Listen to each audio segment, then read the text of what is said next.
American support for mail-in voting has jumped amid concerns about the safety of polling places during the coronavirus pandemic.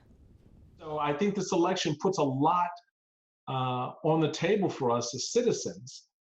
And it starts with the question, will I be able to vote? A new poll from the Associated Press NORC Center for Public Affairs Research finds Democrats are much more likely than Republicans to support their state conducting elections exclusively by mail, 47% to 29%.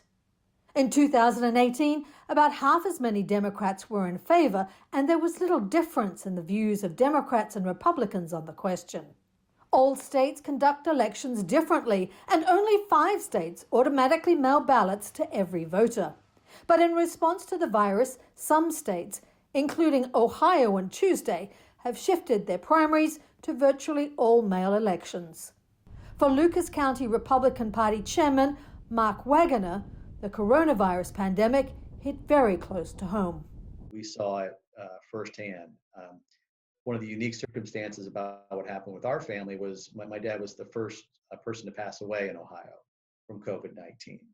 The increased partisanship in the debate over how the country votes comes as that question has been thrust into the forefront of American politics. The state in this country should be prepared for mail-in voting No, in case we're in a because I situation. think a lot of people cheat with mail-in voting.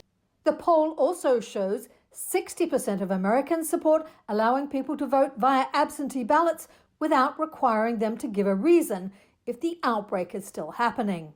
That includes 73% of Democrats and 46% of Republicans.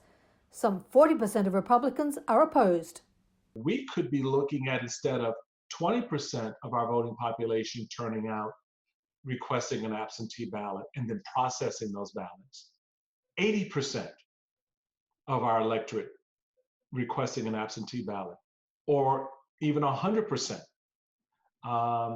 where we don't know what November 3rd will look like in terms of coronavirus. Debates over the primaries may only be a preview of the partisan battles ahead if the virus is still forcing stay-at-home orders and social distancing in November. Now we expect there to be in-person voting in November, but we have certainly adapted our skill set. Tracy Brown, Associated Press.